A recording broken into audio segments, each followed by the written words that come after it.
Did you do like a back-to-back, as they're calling, as the kids are calling it, Glicked? The Glicked. The Glicked? Glicked, really? That's the Yep. thing now? So Oh there's yeah, it's the Barbenheimer. Yeah. Adventure and Someone Glicked? said that to me the other day, and I was like, "What is Glicked?" I had no clue, Yes, and they I Yeah. explained it to me. absolutely got my Glicked on. Kevin, that's going to be the title for this episode, by the way, just so You you know, There you know. it'll be go. in there. There you go. Oh my God. All right. Well, Andrew, I'm shocked, but I'm also happy you saw Wicked because I know you're not the musical connoisseur or someone who, at least in most cases. So I'm Well, it's excited. funny. I've seen a shocking amount of musicals for someone who doesn't like musicals, let me tell you. But that said, yeah, no, I think that this musical was more than a musical. I think it was an event and I think a cultural phenomenon. So I Absolutely. think that anyone who's a self-respecting pop culture aficionado needs to see it. I mean, musical preferences are not be damned, if you will. So yeah, I'm glad it was Salony's idea. Great But idea. I, yeah, I feel enriched.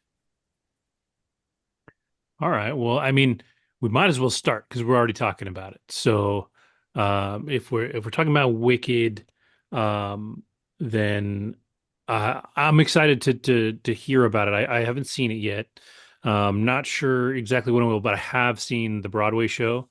And I know they're not too different, right? How long? What's the running time of Wicked? About 2 hours and 40 something minutes. Yeah, Is it it's really? it's it's Yeah. long. Oh, then they added And it's big just time. part one. Yeah, yeah. Yes. Then they Yeah. added big time. Yeah. Okay. All right, all right, all right. So I know this is getting a ton of like Oscar buzz, right? Like it's like legit. I think I'm actually seeing Ariana Grande's name thrown around in that category. Um, and I know the music generally. Apparently, there may be music I don't know. But it's got a great cast. And yeah, so Andrew, do you know the musical at all other than what you saw today? Yeah, I saw it in Chicago in 2006. So I barely remember it. But Defying Gravity I remember and the popular song. Yeah, yeah.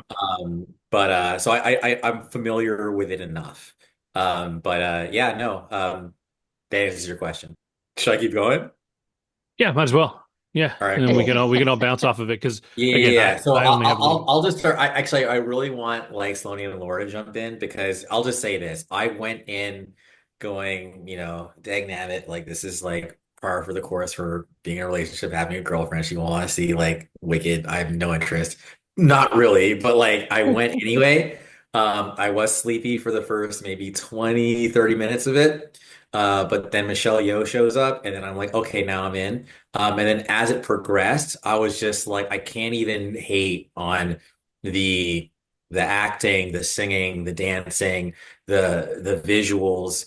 I mean, basically, not even by the end of it, by the halfway point, I'm like, this is a modern day classic. Like when people talk about the sound of music, when they talk about The King and I, when they talk about whatever, like Annie, like these milestone like movie like events, this is it. Like and I feel like I was part of history watching it today. So I'll just say, oh, and also just for comparison, we'll get to Gladiator. But even though Gladiator is more my speed, I mean, just like you, Kev, like you can be objective. This is by far the better movie. Like I think people are going to be talking about this for decades, whereas Gladiator 2 was more like, okay, you didn't like crap the bed, like that, and that to me is like, as long as you didn't crap the bed, it's a win, So that's what I'll say. I'll leave it to Saloni or Lauren to jump in because I think you guys are a bit more like maybe closer to, just having wanted to see it, period. Yeah, absolutely. And Flinny, I'm curious to see. And you saw the show as well on Yes. Broadway? Oh no. Sorry. No, I have not seen the show. You So Okay. haven't this seen the was really show. Okay. So no. did you know the No. music prior to, like, have you listened to any of the songs prior to seeing the movie, or was this all just your brand spanking new out, had never seen, never, just no prior knowledge at all to Wicked? Yeah, exactly. Yeah, not Wow. had exposure to the songs. Always wanted to see the musical. Never had a chance to do it. So I still that is on my list to see, and I kept hearing that it's a great musical. I didn't know what the story was about, other than the fact that it was about, the Wicked Witch, Witch of the West, and like what happens to her, and apparently her backstory. So, I was just really interested in seeing this because of the main characters, like Ariana Grande, and I really like Cynthia Erivo. I think she is just has an amazing voice, and I love listening to her sing. And there was definitely some beautiful moments of singing for sure. Especially, I think the last part of it, Cynthia Erivo's character, she's just belting it out, and there's a lot of passion and heart. But to answer your question, yeah, I didn't know what to expect, other than the fact that it was, just to sort of expect a work of art, which is exactly what it was. That's how I would describe it. Whimsical work of art, but not having that context or the background, which made it interesting for me to not have that. Which Absolutely. I actually love that for you because if it sounds like you'll be able to, but I was gonna say if you can avoid seeing Wicked the entire show until you finish the second movie, how familiar are you with the actual Wizard of Oz?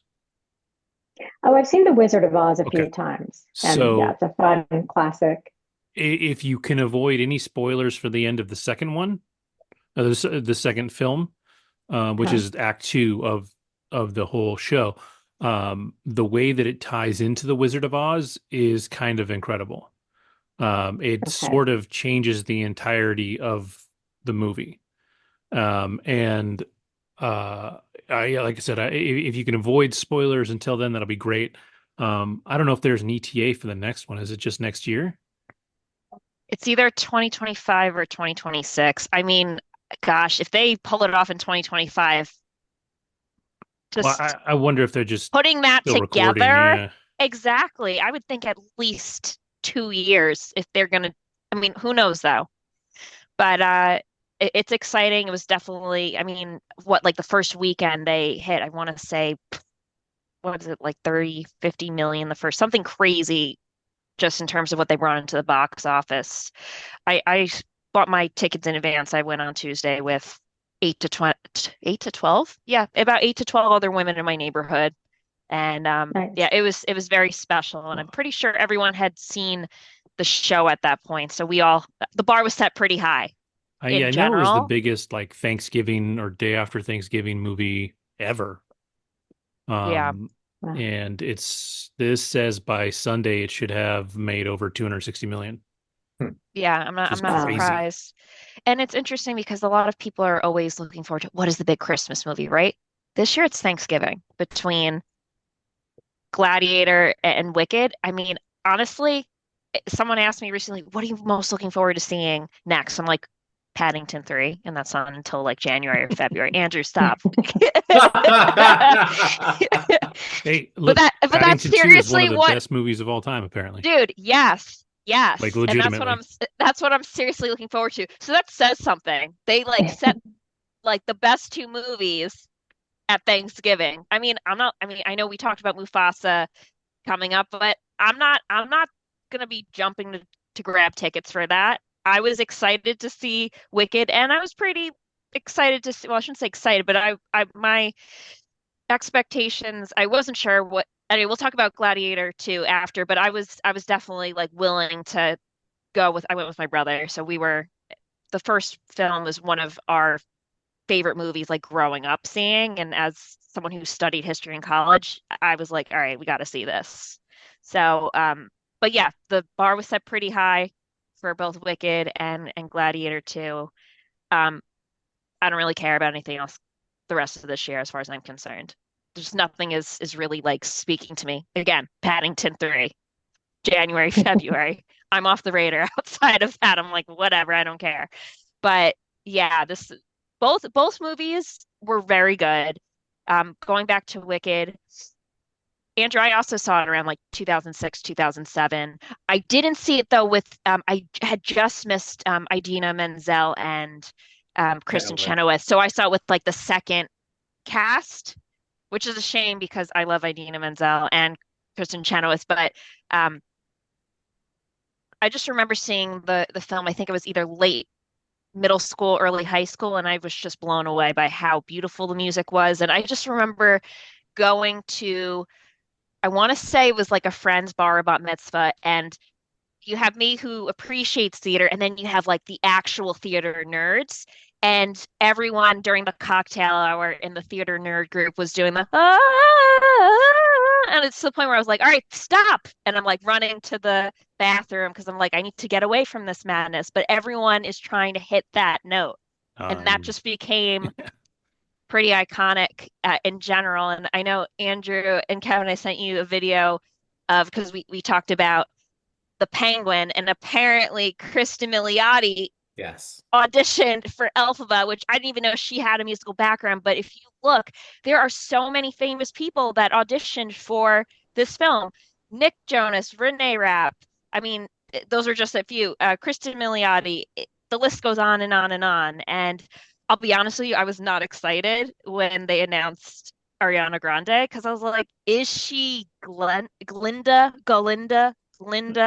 yeah, I didn't see it I at always first. knew she was okay for that because of her relationship with Kristen Chenoweth. Right, you did mention that they're Yeah, close friends. yeah, and so there's a if you find it, there's an interview. I think it was on Kelly Clarkson, Hmm. and she is talking about, or Kristen Chenoweth. It's with Kristen Chenoweth, and she's talking Hmm. about Ariana getting the part and how they talked to each other through the process, and then they went and saw it together. And then afterwards, or they saw it at the same time, and afterwards, Ariana Grande basically texted Chris Chenoweth, and she's like, did I do okay? Did I make you proud, right?" And like Kristen Chenoweth is like bawling, she's That's so like sweet. she's so proud of her. But they met a long time ago, and they've been pretty close. And I Yeah, think it was because of Wicked, because Ariana Grande has been a huge Wicked fan for a long time, absolutely. and when you're a celebrity and you love something, you have access to the people that made it awesome. So Yeah. um Well, nonetheless, she nailed it for me. She was so good. She was ditzy. She was self-absorbed. She was so many things that Galinda Linda really is in the show. And I was so excited to see her from the very beginning to, throughout the way as she's a student, and even just her empathy and warmth that she develops throughout the movie towards Elphaba and how they become very close friends at the end. And Cynthia Erivo, to be honest with you, I didn't know her from a musical standpoint. I just mhm. had seen her in Harriet, so I just knew this woman can act, but I didn't know, damn, she can sing too. So that was pretty great as well. Uh, yeah, it was beautiful. It's literally like you said earlier. This is a modern day Sound of Music. This is just such a magical piece that I think people are going to be watching decades, generations from now. It's a beautiful film, and oftentimes, and we've talked about this in the past, Kevin and Andrew, I am very much so picky of which Broadway shows we make and adapt into films. This is the right type of show that you make into a film because you can get so creative with it. Yeah. Well, I know, I don't remember which streaming service it is, but there's a service out there that's got a couple of basically making of Wicked specials. And I know that Hmm. they worked really hard on the visuals and the sets specifically. Hmm. Most of the sets are physical. So there's a lot of work that is basically not green screen. So like the whole library is a physical build. All this stuff was really built, and they tried to reference the original Wizard of Oz, but also they heavily were influenced by the books. They did a lot of work into the books.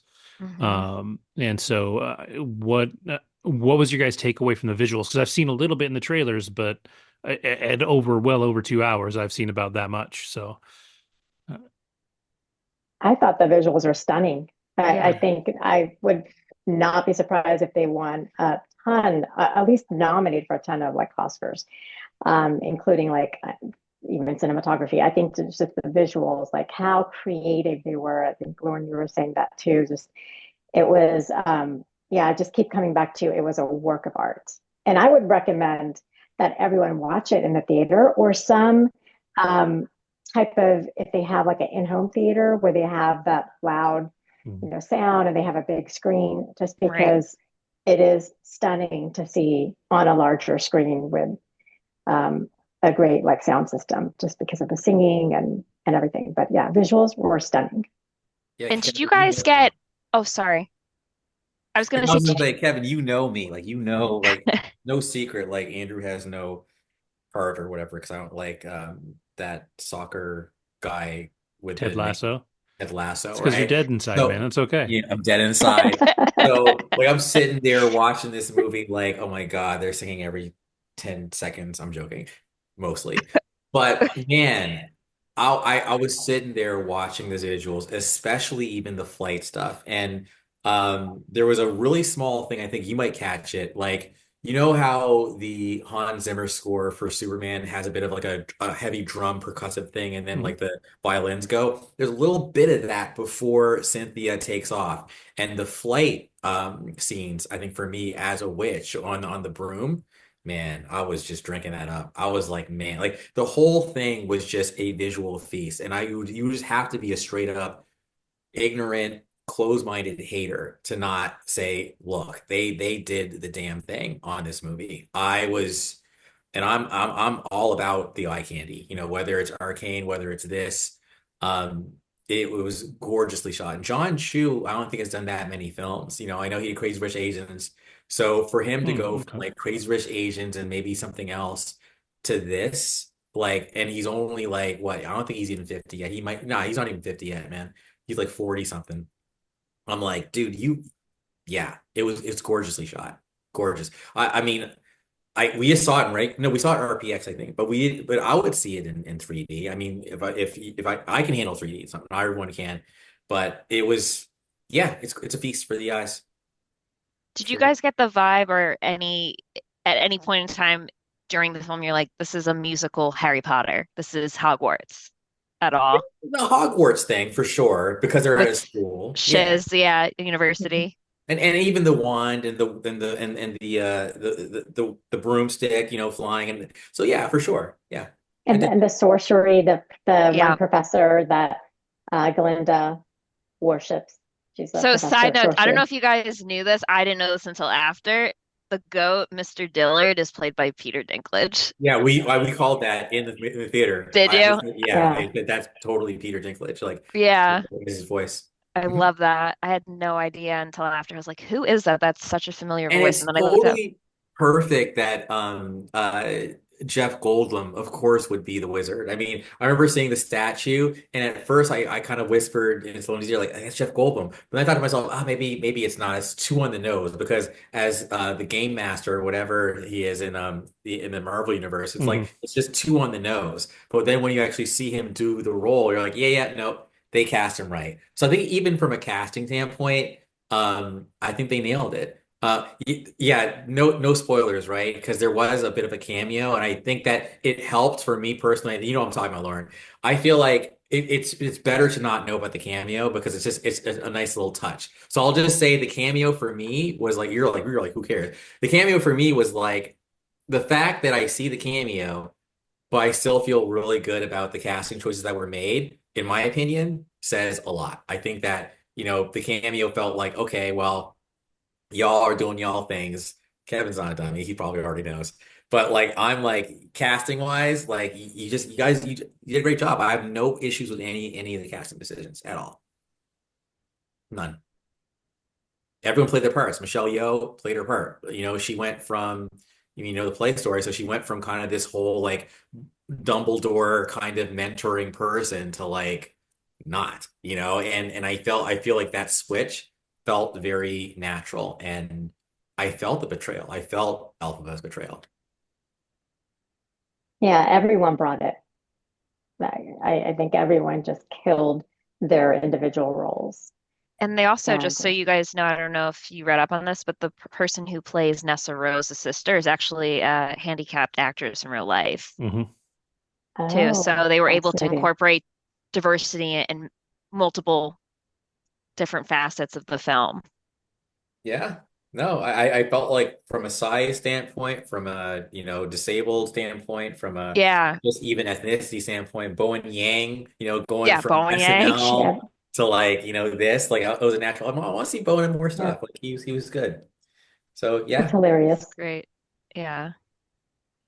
I thought also, in addition to the visual components, I also thought there were some interesting themes and deeper layers. So there's a few connections. So, for example, there is, without giving too much away, but there's like this historical reference, or how, just out of curiosity, how far into the details can we get into? I'd say as far as you want.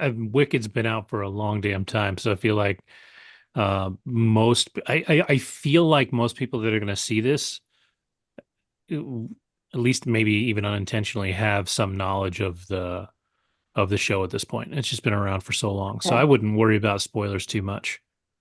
Okay, great. Yeah, okay. So like the theme with history I thought was really fascinating. So for example, at this school that they're in, um, the professor that was played by Peter Dinklage, well, he was the voice, he was the professor was a goat. And there's this huge issue going on with animals and like animal rights. But I think it was just this great analogy, all these various themes that were analogies for something. So the class is a history class, but then the various themes that came up in the movie were these historical references, like dealing with prejudice. I think even like skin color, comparing Elphaba to her sister.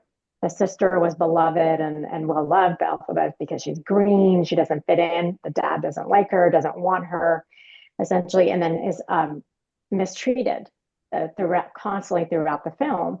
Um, the whole like theme with animals and like the various like the few professors that are left at the school that are still animals are now being pushed out, and there's a whole issue with that where they're being kind of like their rights are being taken away. And so there was, I think, certain themes with either like even slavery and perhaps even like various kinds of genocides that have happened all over the world. Just these interesting historical things. And then at one point, um, the wizard even says, like, you have to blame a group of people. You have to find a common enemy for people to unite.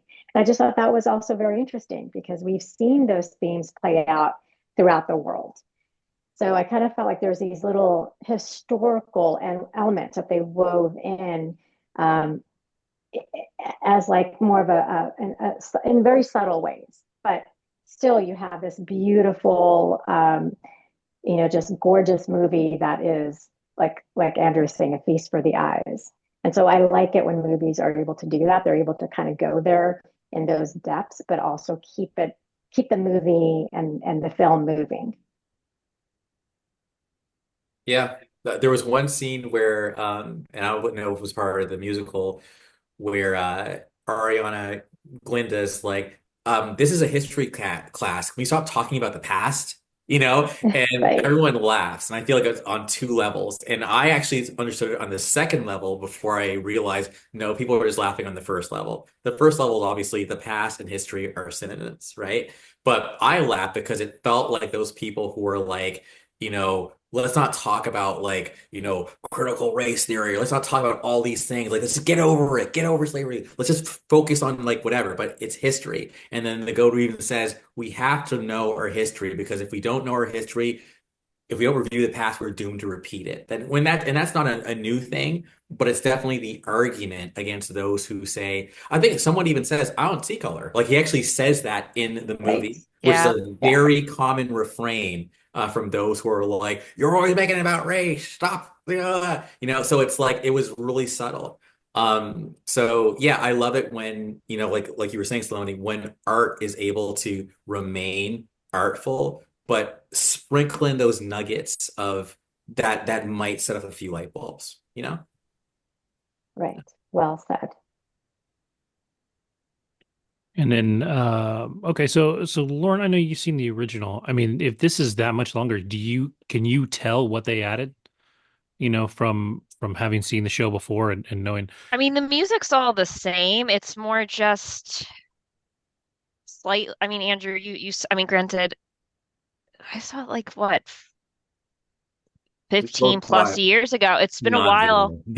Yeah, so I feel like I need to re-watch the musical, to be honest with you. There was a lot that I was like, I forgot about the animal rights stuff. Like that completely escaped me. I didn't remember that from the It musical. Did makes you? me wonder if that was added. I You know? vaguely Yeah, remember it in there. My thinking is that you can take once you can spread out, once you can tell your story instead of on a stage and right. at the hurried pace of a stage musical, you can spread out. So scenes can take longer to do the same thing, right?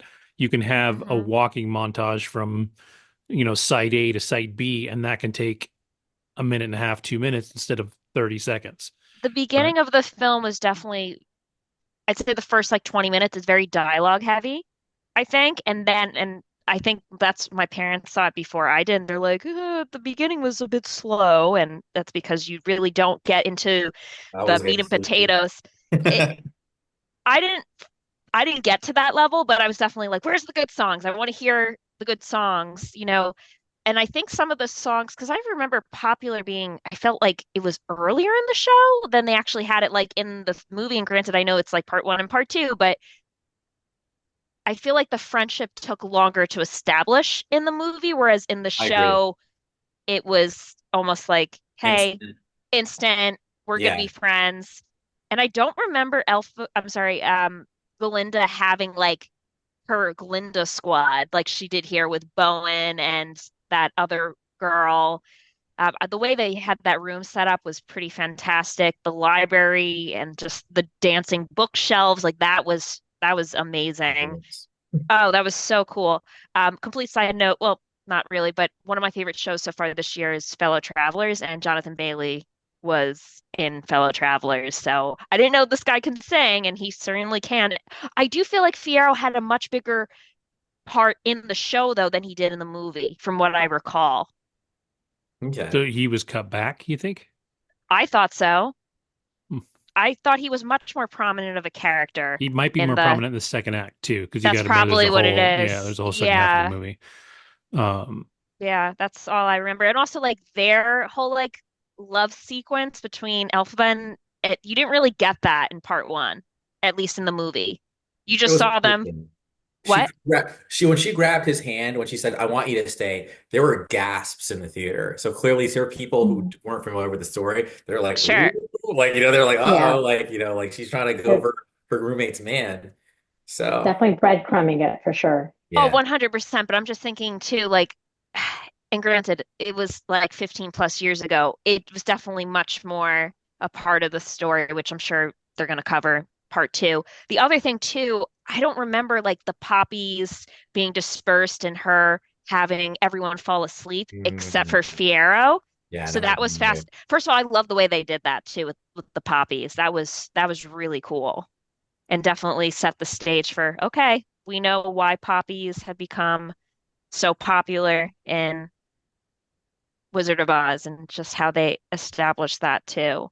But yeah, overall, I loved it. Even just Emerald City was so special too. You felt like it was the really like the center, the capital of everything, sort of Manhattan.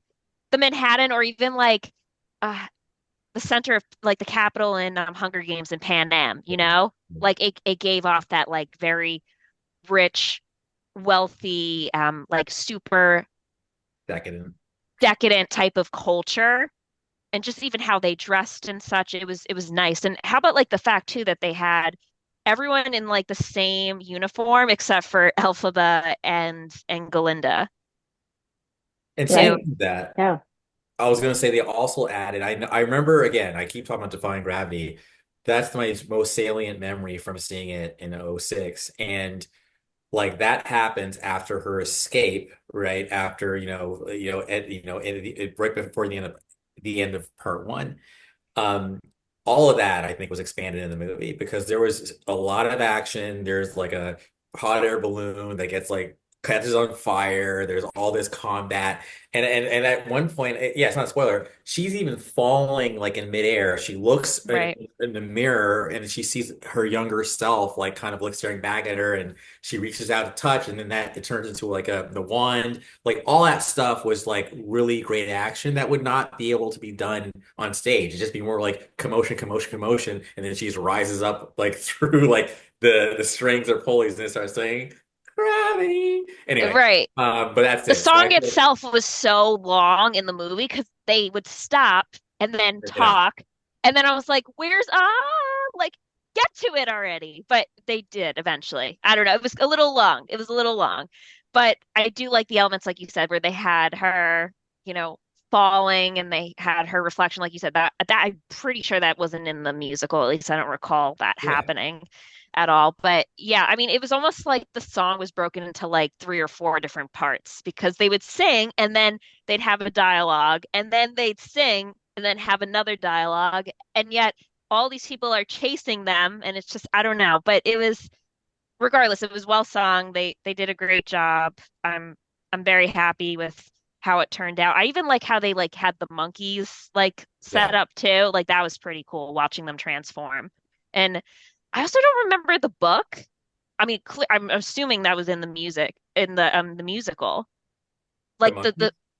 no, the book that only she could read the Oh, spells right. So for. basically, she has the dark hold, dude. So the dark hold from the Marvel universe is now in this movie. And I don't know. Yeah, I don't remember the dark hold being in the. I Uh, almost wish I saw the musical within the past couple of months prior, because then I feel like I'd be able to critique it more. Because I'm like, I don't remember. Yeah, well, I wish I had a good memory because I mean, I think I only saw it a year ago. I think I saw it with my daughter last year.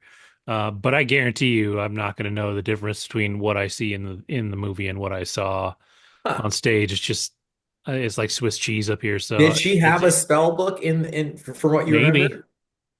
That's what I'm saying. I don't remember. And not only a spell book, but a spell book that only she is able to unlock Yeah. and able to read. It was like, and she was doing almost like, what was it like? I'm sorry, I'm gonna make this a Harry Potter reference, like parcel tongue, like her Yes. own, like whatever it is, right?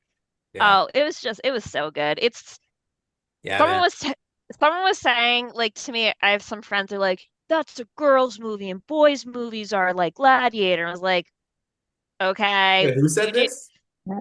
a friend of mine that I work with, A woman friend or a man friend? a male friend, Andrew. He's tripping.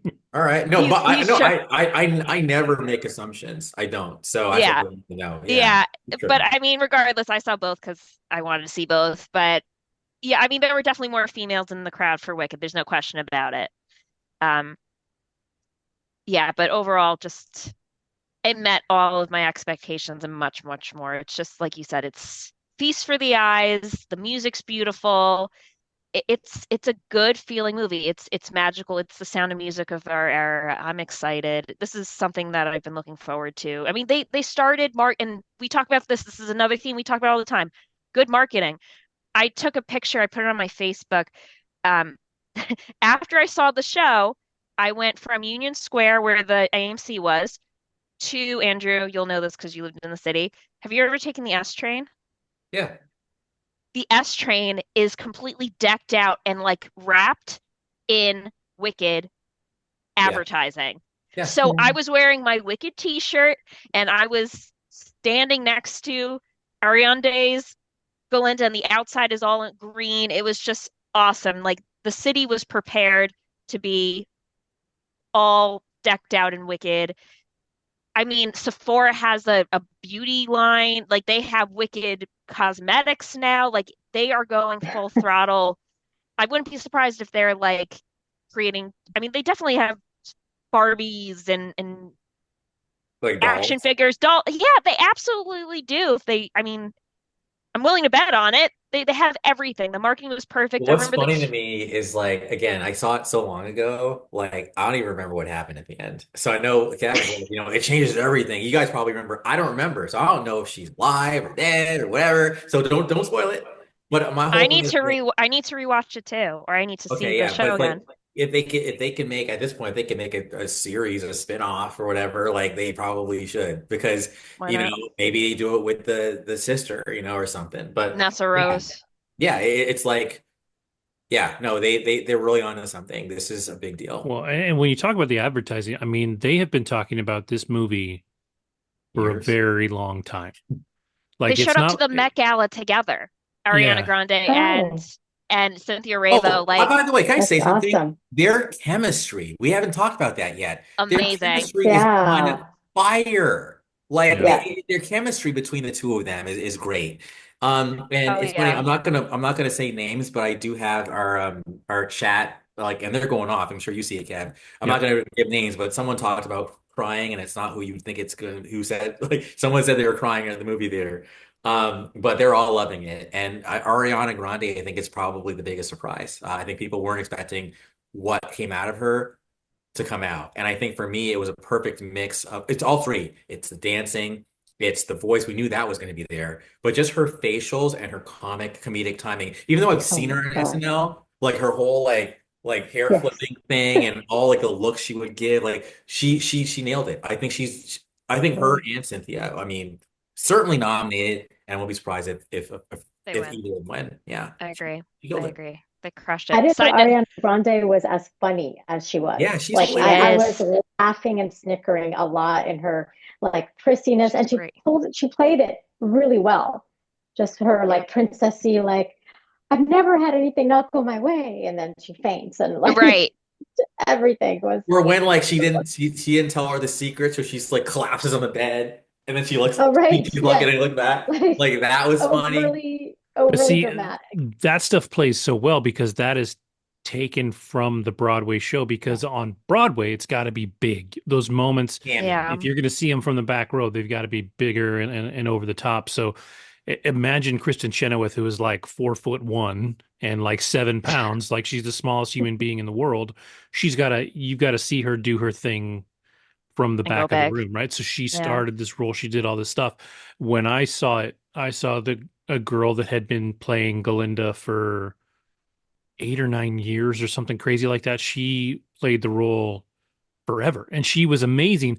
But you can still, even watching this girl do Wicked on Broadway, is doing things that when you watch her, they were originated by Kristen Chenoweth as the character, like just the motions, like the tone of voice is like you're trying to sound like Kristen Chenoweth because she's so like High iconic, right? pitched. Yeah, Yeah. and it's just um but yeah, those bigger ridiculous moments come directly from the stage because they have to be big. They have to be over the top because they have to translate from 200 feet back. You don't get to zoom in, you don't get to push in on the camera.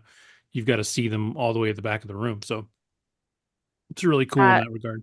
I was gonna say lastly, and I don't know if you guys know this, but Ariana Grande is dating Ethan Slater, the guy that plays Bach. They both got divorced within the past year, and they're now together. That's hilarious.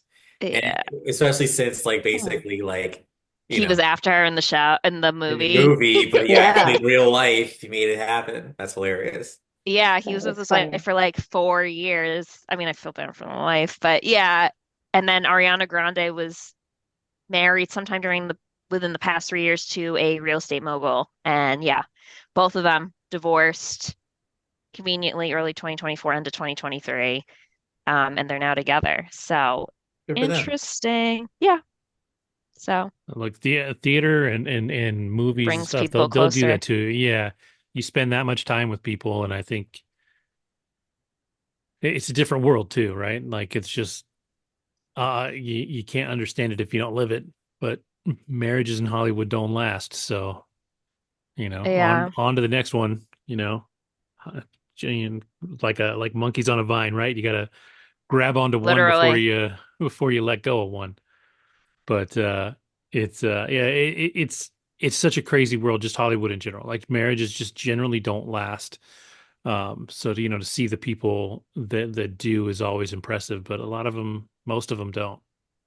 And he's not like what she normally goes for, which I'm kind of like, that's funny, but also maybe this is what she needs, right? But does she really have a type? Because I think a Big Sean is not like who she was with before, and then she was with Pete that. Davidson. Yeah, I think she's all over the place. I think when it comes to her type, you know what I mean? Like yeah, and Big Sean and Pete Davidson are not The remotely same type. the same. No, so Yeah, so good for her. cool. She's not close-minded. Anyhow, so I think the verdict is that this was a terrible movie, and you should definitely not see it. Don't say it at all. Yeah, Don't waste your Boycott time. it. nobody No. enjoyed it. It won't make any money. It'll be Nope. completely unsuccessful. Yeah. Don't waste your time. I think they're gonna cut the second part because it was so bad. Just leave it hanging. They're like, Cancel. well, that's the thing. If this movie ended here, it would still tie into The Wizard of Oz. Totally. Yeah, Like that's you very see her smart. See that. you see her becoming the Wicked Witch, and that's Smart. that. Like you could That's it. cut it, That was but really smart. Yeah. there's but I mean I don't feel like they did that because they were worried about No, the but success of the you movie. never know. But you never know. And I think that was a really, really brilliant move because if you ever saw the Ralph Bakshi Lord of the Rings, that shit is so frustrating because Mhm. you watch it, it ends right at during the battle of the two towers, Mhm. whatever, and then that's it. You'll never Yeah, get they're any. like, we'll catch you next year, and you're like, wait, what?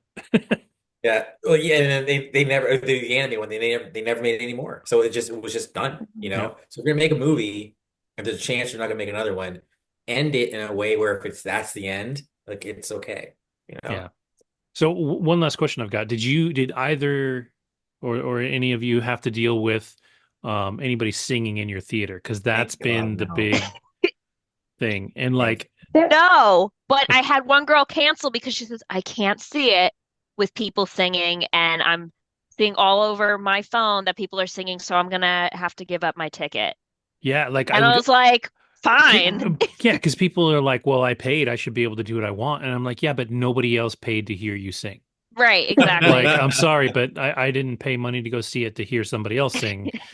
But what I did see, what I do think is So cool, is funny. that there are some theaters out there that are doing separate showings. So they have a sing-along showing. And for me, I think that is fantastic. If you buy the ticket knowing people are going to sing along, You have knowing a good you can time. sing along, knowing all, awesome. Yeah, That's totally great. But you can't ruin it for other people. Like, I'm yeah. sorry, unless Ariana Grande and Cynthia Erivo show up in my theater, I don't want to hear anybody next to me singing, right? Like I want to see the people on the screen Right. singing.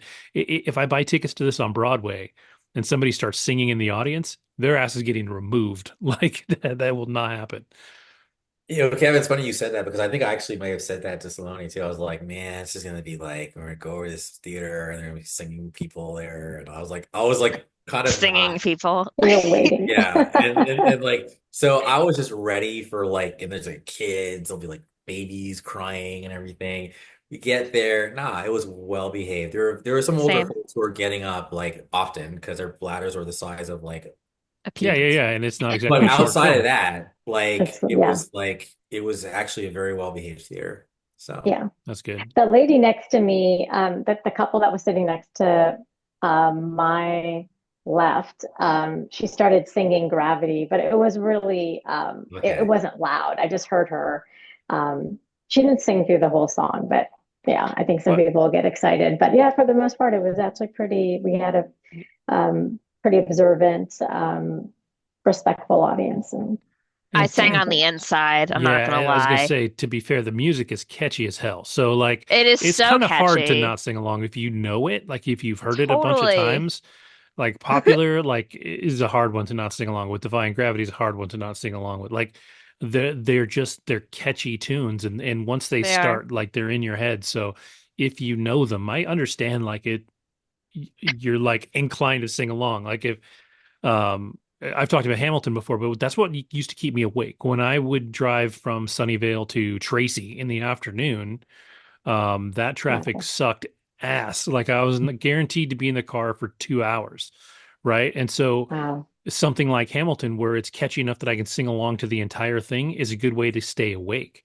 So I know, and with Wicked being 25 years old or more, like uh, there's a lot of people that have heard this music a lot, right? And so it would certainly be like I said, hard to not sing along if you knew it and loved it so much. So um for the people that went and managed to, hold back. I'm impressed by that too. But I do like the idea of having a sing along theater. Kind of reminds me of like Rocky Horror or something like that. Oh, Like sure. I you was say, thinking that, yeah, Kevin. That's so funny that yeah. you said that. Which And they'll start having their own like things to do, like, instead of throwing popcorn, I don't know, like everyone bring your wands. if this movie is as popular as it is, I could totally see Yeah, it turning into that. Like Oh my drive-in God, theaters tot opening up gazillion for this percent. and crazy Mhm. stuff. Like, yeah, especially before the second one.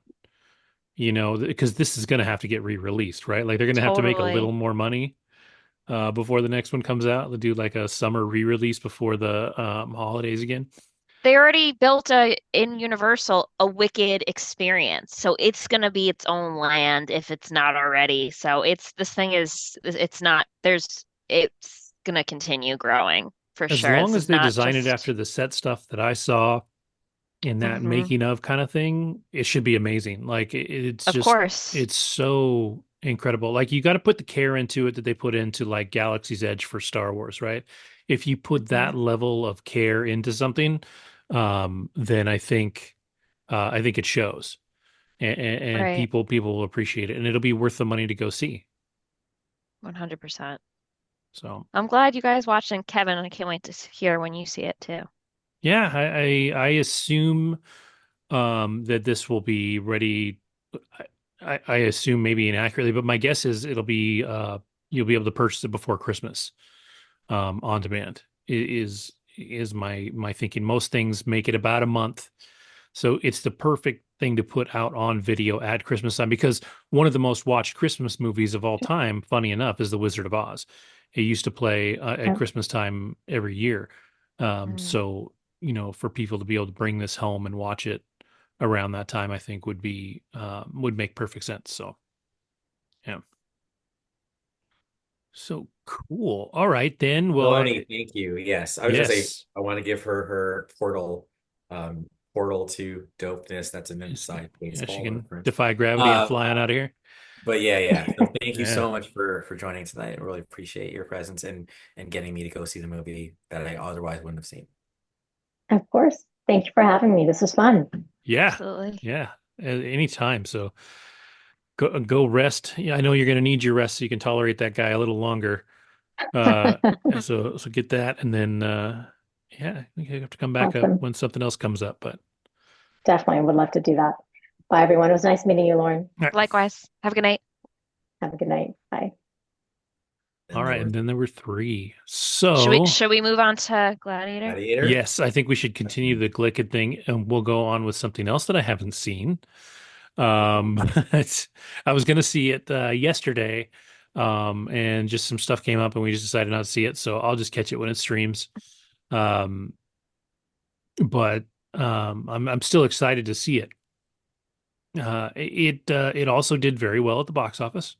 It cleaned up quite nicely, and it's on a similar pace to Wicked as far as the financials go. Apparently, was this PG-13 or R? Do you know? Definitely are. It Yeah, is okay. No it question. should be R. Yeah. Yeah. So that's impressive too, because rated R movies historically don't make as much as PG-13 or PG movies. So excuse me, for it to be as successful as it is impressive in its own right. Wicked was rated PG. That makes sense to me. Like there's enough Yeah, adult material in there right. that PG is the right rating. Like it's not G. I wonder what the original Wizard of Oz is. Um, That's a good question. I mean, you literally have murder. You drop a house on a witch. So It's actually G. is it really? 1939 G. Yeah. Well, they Maybe definitely. they changed the standards a bit over the years. They Well, not definitely just changed that. It's standards. just with it being what it was in 1939, it couldn't. It really couldn't be graphic. It couldn't be anything else. Like Hmm. you never see like a gruesome wicked witch's body, right? Her little toes curl up and she disappears. Right. Um, and then the wicked witch melts at the end. Yeah. But otherwise, it's not.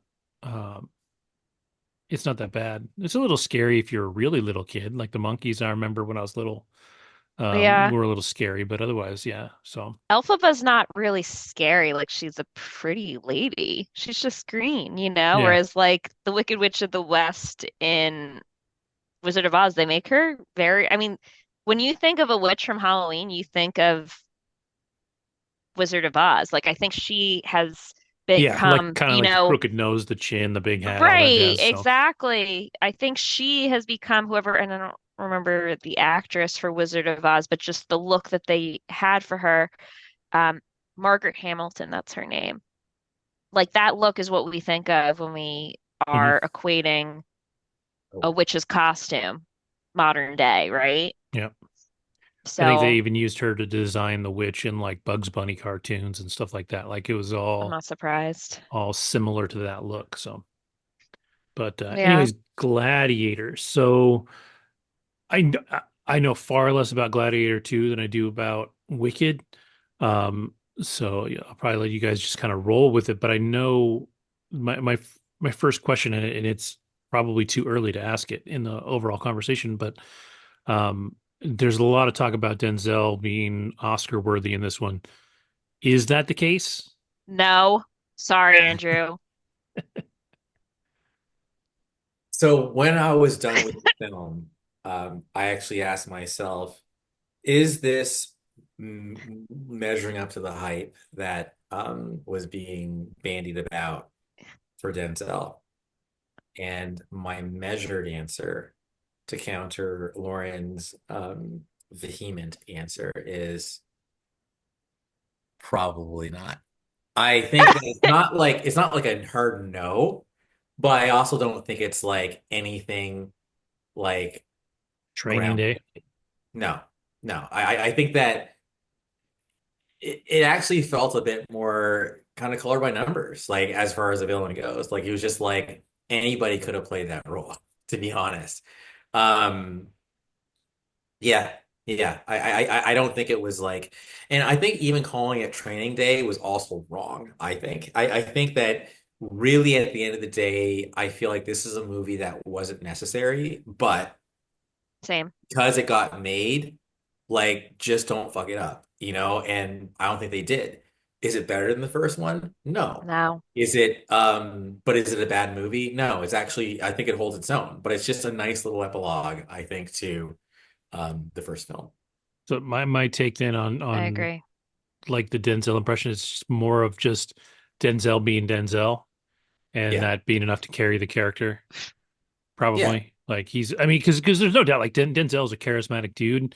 Yes. He plays that like he plays that kind of bad guy role pretty well, even if he's not as bad as like Training Day. Like there's a certain charm and charisma that he brings to the screen when he's on 1000%. that is very like this Denzel gravity that like pulls you into what he's doing. But to me, that doesn't necessarily make an Oscar worthy performance. That just makes an actor that No. is great at being a specific role, um, which is fine. Like, knowing that, I think I'll probably enjoy his part a little more instead of looking for something that is Yeah. going to knock my socks off. If I know it's just Denzel being Denzel, then I'm a You little know what I better think there. would be a stretch for Denzel, what I'm realizing? I've never seen him play a beta. I think he's always played an alpha male in all Yeah. his roles. And I feel like if you really want to stretch as an actor, I want to see you be a beta. Because I think in this movie he was absolutely alpha-ing people. And all but doing it in a way that wasn't like in the best way, like in a Littlefinger way, basically from Game of Thrones. Like that's what he was. He was more of an opportunist. He was cunning. He was, just playing the game. Manipulative. Yeah. Very manipulative. I Right. think from seeing interviews with him, seeing the way that he talks about things just in life and other actors and things like that, I don't think he can do that. Like, I don't think he as a person can take that role. And I His don't mean ego's that too Me big. necessarily in a bad way, but I just don't think Yeah. he can do that. I don't think he can bring himself to do that because Yeah, he's like got to a be pride, right? yeah. Like you hear Yeah, about either him as a mentor or him trying to mentor people that don't listen or whatever. Like he gets pretty opinionated and pretty vocal about the issues that he has with people. Not necessarily to the point where he comes across like a total asshole, but he's just definitely like a guy that is like a no bullshit kind of guy. It's so funny you say it because I remember I forget what actor was talking about it, but he said an actor like kind of touched Denzel and he smacked his hand away and said, "Don't you ever touch me." Yep, And yep. this other actor was like, "Oh shit," but they worked it out. But he remembers being like, "Well, damn, okay." I forget who it was, but I can find Yeah, I it. just saw that recently too. I Yeah. don't remember who it was, uh but yeah, I just don't think he's got that role in him. I think he could do it as an actor. I don't think he could Mhm. take it as a person. Like I don't think he could Yes, take that exactly. role. So that's I why for me, I'm sorry, I don't yeah, know, but that's why for me it's like I was expecting more, in Mhm. terms of like we've seen this, like in terms of correct. play. That's why. And he said this is the most important film he's ever made. I'm like, really, dude? Like, not Malcolm X? Like, what are you doing, man? Like, nah, dude, this I is feel like like, that's a bit of hype for the show. Right. I he's mean, probably got. Sorry, keep going. no, it's okay. I was gonna say he's a character that's out for vengeance, similar to Commodus, but he doesn't come from a privileged beginnings like Commodus from the first film. Well, was Commodus out for revenge? I think he was more just for like he was protecting what he had. I think Commodus was just a hater, wasn't he? He's a hater, but he also wasn't supposed to be emperor. That was supposed to be given to Maximus in the That's what I'm first film. saying. So it's not so much revenge, it's more like my birthright is the throne and I'm trying to protect my birthright. So I don't think he was coming from any other place than just vanity, there's no revenge per se. It was just like he got what he wanted. Like he literally killed his dad, became emperor, and then and then Maximus is able to rise through the ranks, you know, and ends up The killing long him. way Yeah. through Gladiator. Yeah. No, Well, I think that yeah, Denzel's character had a much more legitimate beef, But I feel like when the oppressed becomes the oppressor, then it's like, dude, like, what are you doing, man? And and they talk about that in the movie. It's like he got it wrong. In the movie, he even says, Marcus Aurelius says the best revenge is to not be like the person who caused you injury, right? So in his twisted mind he was like, well, that's right, because I'm not Marcus. Marcus Aurelius wanted a peaceful, great Rome. And that's what this whole movie's about, right, restoring what Marcus Aurelius wanted Maximus to establish. correct. So this guy was someone who was a victim of Rome. Are we being too spoilery? I don't All think right. so. So Denzel's character was a victim of Rome, and he basically rose up, Right, and his whole beef now is just he wants to see Rome fall. That's right. his whole thing. But in any event, it's like, yeah, I really think the coolest part of the story, in my opinion, is just seeing Lucius, who is Maximus's son, kind of illegitimate son, like rise, Yeah, and rise from obscurity to actually like being like kind of that dude, like in Rome. And I don't want to say anything more about like how everything ends, but I also remember, believe it or not, I'd seen Gladiator maybe only once or twice back in 99, 2000. So I remember thinking, but didn't Maximus have like a wife and a kid? But yes, then I realized, oh no, that's his illegitimate kid with Commodus's sister, but no one really correct, knew. And the only hint was Lucius would be safe. Like when he correct. died on the Gladiator thing. It So was not confirmed from the first film like that was yes. his kid. It was more just, all right, they had a fling and this was outside of we don't Bedroom. because they were around the same age as like his actual son, Yeah. maybe slightly older. I mean, it's kind of, I mean, that's not really well examined, but it's like he was married, went to war, had a thing with Connie Nielsen's character, Lucilla, whatever. And then they reveal in the second film, which I'm going to say I don't care, the man she was with prior to Pedro Pascal's character, he was gay, like from the man that she was with. Right, right. Yes, I remember now. Yes, They yes. they say it like it's not very it's sort of just like come and go, like just briefly In mentioned passing, and then it in was like passing. him, and then Commodus. Like it might have been Commodus. Right. And then Exactly. her, and it was either Maximus and then her brother, which we know like it wasn't, that's Yeah. not his kid. So and I mean, they really take you back to, and they bring a different kid into play, in that one scene after, um, Maximus dies. They have a new kid play Lucius like for a bit because I mean, clearly they're not going to remake and they could have, I guess, done CGI, but whatever. They didn't do that. Um, and they have like a kid who is sort of similar looking to the original character of young Lucius, and they basically have him sent away because he's now heir to the throne. They think that he's going to get killed off. So that's the last time Lucilla sees Her Lucius, son. is at that last gladiator matchup where Maximus dies. Yep. So that part's like pretty powerful, and I think that alone, like, that's what sets the stage for this whole next chapter where she gets to meet her son again, and he's a lot like his father than, you know, they realize. And does he even, I don't think he knows really that Maximus was his father until the end. And I mean, the fact that I thought that was amazing though, with the final matchup, having him in the same Um, armor and with the sword. I thought that was just like a really good yeah. way to pay homage, to, Russell Crowe, and just like saying, I respect you. This is how we're gonna, and just respect the original movie, which really was a work of art in its own way. Also, Andrew, the water in the Gladiator Stadium, that was epic. Oh my God. So they have like different, do we call them matches or Yeah. Yeah. gladiator Sure. matches, right?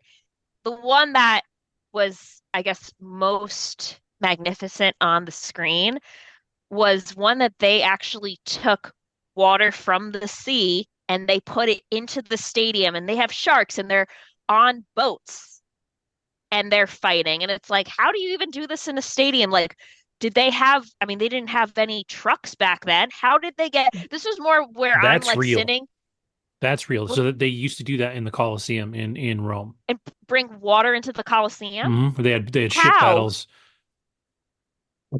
How? This is what I'm thinking during the movie. Like, everyone's like, who's gonna win? I'm like, how did they get all of Yeah, that no, they water had into legit the water Colosseum? ship battles. Well, they had aqueducts, so there was aqueducts everywhere in Rome.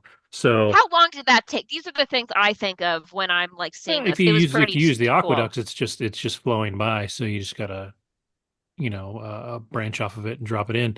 Um, Yeah, that was but special though to but watch. That was super cool. yeah, I was really excited about that because uh, Hmm. I went to Rome a few years ago, and when you go on the tour of the Colosseum, they explain that to you. Not so Mm. much in detail as to how they got the water there, like they completely leave that part out. But Yeah. yeah, you used to fill the stadium and they would have ship battles, and Oh yeah. I was like, that's fucking Something insane to else. me. Like that's absolutely crazy to me because Was.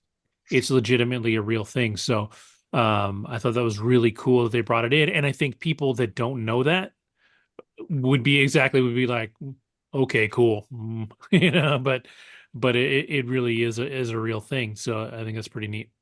Man, they bring in new animals to fight. I mean, they had what, tigers or something like that in the first film. Here they had these like very, very, ferocious, like looking monkeys with like big fangs. And I mean, Paul Mescal like beats the crap out of it in like such a way where you're like, damn, this guy is owning his role, and he is able to then catch the eye of, um, Denzel Washington's character, who's originally one of the men who's like responsible for breeding the next generation of like of gladiators, of like top-notch gladiators to put into the ring. He is really just in charge. It's almost like he's talent acquisition for for gladiators. So, um, but yeah, that was pretty cool too. And how about like Tweedledee and Tweedledum, the So it's two, funny you talked about that, but they reminded me of wafy like .com guys. Like these are guys like the the new modern day. emperors? Yeah, they're like the two Emperor twins. They're like totally like completely like mentally fragile dudes, particularly one of them. And Yeah, but I gotta say, first of all, Paul Mescal, I've never really heard of the guy, but he did a really good job, and he's a relatively young actor. Hasn't done a 28. yeah, 28, hasn't done a lot. But I think he did a really good job. But then Same. Joe Quinn, I think also was one of the emperors. You don't see the other emperor, but he's totally like Joe Quinn and the other emperor are equal screen time. But in all the promo, all you see is Joe. Anyway, Hmm. they were great, but I hated them. And but as the movie progresses and things happen, I absolutely smiled. I'll just leave it at that. As far as like, there was no part of me that was like, "Oh, poor babies." And then Pedro Pascal was a fucking G. I Yeah, liked he him. was. He was like there was gravitas to him, and the movie opens up with like Rome like invading like Pedro's area where he was in North Africa, and Pedro is like this general, but I love him because even though he's a badass general who's absolutely running into battle, making things happen, by the end of it, you can tell he's like, this is bullshit, man. Like I do not enjoy destroying empires. I don't enjoy just like people's lives, like ending them because of these ponces on the stage, like who are like telling me what to do when I could like kill both of them with one arm drunk. You Where know, was he from again? I don't even remember. I think he was just a Roman. I think He was just a Roman that yeah. was fighting. Well, they said that he was from what was it, like Nubia or Nambia? Like Oh, you're talking about Paul Mescal? Palmascal was Oh from, yeah, yeah, yeah. He's yeah, from so yeah, I forget the name of the country, but it sounded like Numidia or something like that. Numidia, yeah, something like that. Yeah, Um, but he was there because he's hiding, obviously, because he's the real heir. He's the right, real Lucius something Aurelius, maybe Lucius Maximus Aurelius. right. But he's going by the name of Hanno. Like, Yeah. yeah. So that was interesting too. We don't know where this place was, this country in general. I assumed it I thought was it was like somewhere like, I thought it was like North Africa. That's yeah, okay, somewhere in the Mediterranean, like surrounding, yeah. And then I thought that Pedro Pascal's character was part of Rome and yeah. invading that country. Okay, so they were just Yeah. trying to expand. That's what I His job, he was basically just part like he commanding. was he was part of the emperors commanded him to do that conquesting, but he's Correct. like this is bullshit. Like he's like he was not happy with it. It showed on his face, and then of course as the movie progresses, he of course is going to be part of this revolt, which may or may not have gone. Right. So Yeah. either way, like I said, like Kev, I would say to anybody who is curious about the film, absolutely proceed, like with no reservations, but just know that it is not Gladiator, the first one. Mm-mm. It's just Nope. like a decent sequel that I will say I think it ends on a better note than the first movie. I think the first movie is pretty damn bleak. Like, like all you got is hands in the weeds or whatever. In Like, heaven. yeah. Da-na-na-na-na. Yeah. Like and Yeah. that shows up in the movie, by the Hmm. way, this It one too. does. And it's nice.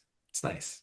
Yeah, I think they did I thought that they well respected the Respectful. first Yeah, movie. it's Yeah. good homage. It's literally a one. Sometimes you can do a 1-2 punch, and that's it. No Yeah. trilogy, just it's two movies. Like Terminator and Terminator 2 might have worked as just those two. Like, Too. and they should have just kept it right there, for example. Right. I'm curious, like with historical accuracy, because like Marcus Aurelius Oh was a real God. person. Clearly, probably none of this is true.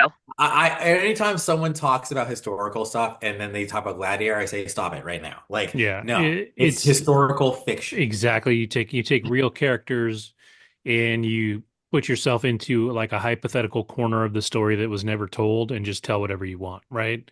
Because there, Like I think they took total like creative license with like the whole Lucius thing and And like even oh yeah, comedy. well, I don't even think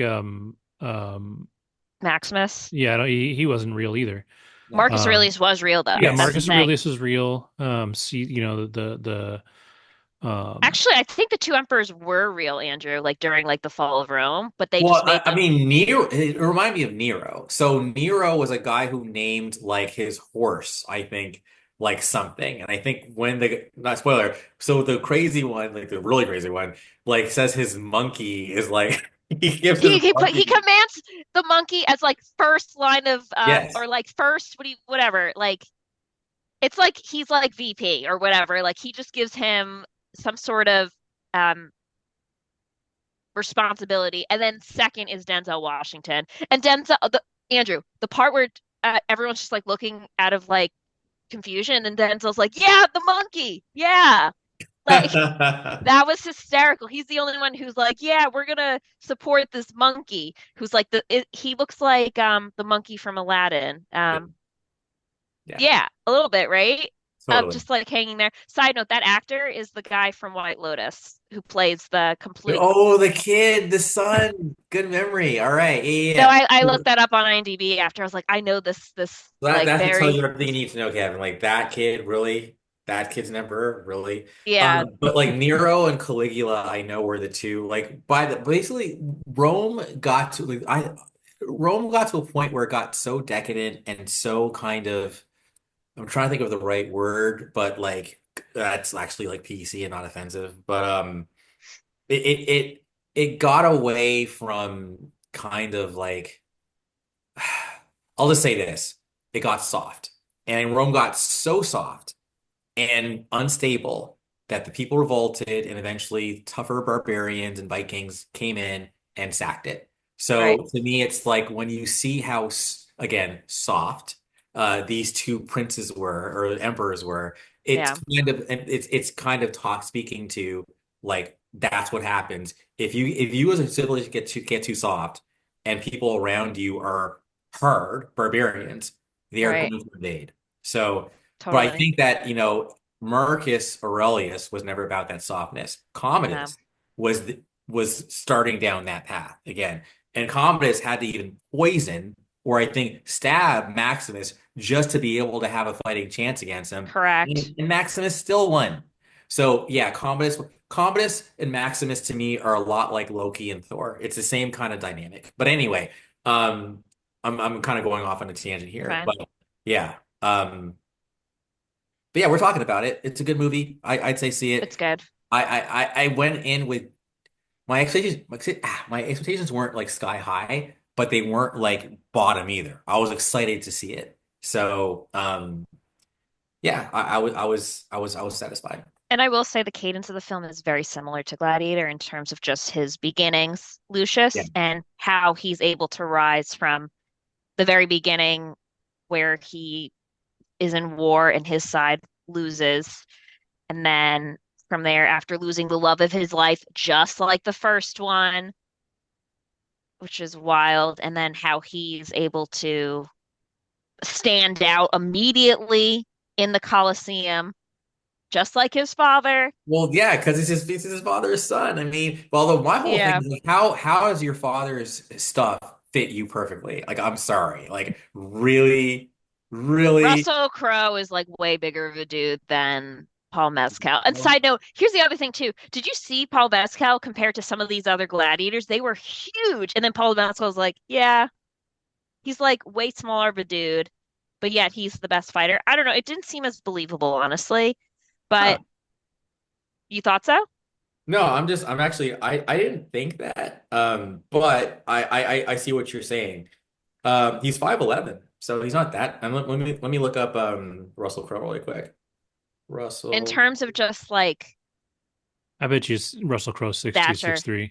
he's 6 feet. So they're Oh, actually okay. they're They're actually basically the same close. height. Yeah.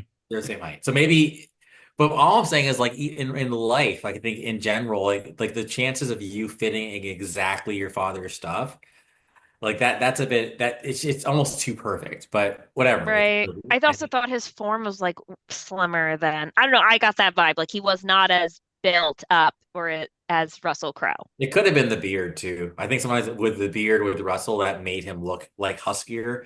But either way, Yeah. I thought he was pretty jacked personally for Paul was, I Okay. thought he was okay. Man, Yeah, Joaquin's he only stuff. 5'8". Holy crap. He's a lot shorter than I thought he was. Yeah, but he acts Yeah, big, man. Yeah. he does. So, all right, cool. Yeah, I'm definitely going to see it when it streams. That one I may actually not pay for when it comes out. I may wait till it actually streams somewhere for free. Depending on how excited the family is. As soon as everybody in my family is interested in watching it, it's cheaper to buy it on digital than it is to go see it in the theater, so it makes sense. Yeah. But we'll see. Otherwise, I'll catch it on streaming. But I'm excited for it. It sounds like I'm probably maybe one tick down from where you were at when you went to see it, Andrew. Like at this point, like I kind of feel like I've got more realistic expectations. I'm still excited to see it, but my expectations are they feel more realistic. Like I didn't necessarily think it was Gladiator. Like I wasn't going and expecting that. Kind of like you said, as long as it doesn't shit the bed, as long as it's a good story, looks good, the actors are there to do the parts, that they're given and they're good actors. There's a lot going for it. So I expected it to be a solid film. Um, I didn't expect it to be the first Gladiator. You know what's missing, frankly? I think it's the cast. Because I think the first Gladiator had like Richard Harris, Russell Crowe, Joaquin Phoenix. I feel like those three were all heavyweights. Particularly with Joaquin and Russell. I think those two together. And while Denzel is like obviously Denzel, I don't know if I buy like I think the hate between Russell and Joaquin in the first film Was was very real. much bigger than what happens between Denzel and Paul. So I think that's what's missing. A hero is only as good as its villain, That's true. We've talked and about I that before. feel yeah, and I think that Commodus, he was Starscream. Again, he was Loki before Loki, as far as the MCU is concerned. He was an Right. amazing villain. And when he's putting the moves on his sister, the whole theater was like, WTF. Like he's Yeah. evil. But this is also decades worth of a rivalry versus or tension that's True. been built up. Because they're like Whereas, brothers, basically. And yeah, right. And he I mean, you chokes see out them his in the dad. beginning. Like, Yeah. anyways, keep on. Sorry. But then like Denzel and Paul, they only in the film, right? Yeah. They only know each other maybe a few weeks, a month max, right? There's not enough time and tension that's been built up. It's more just, if anything, he's embracing.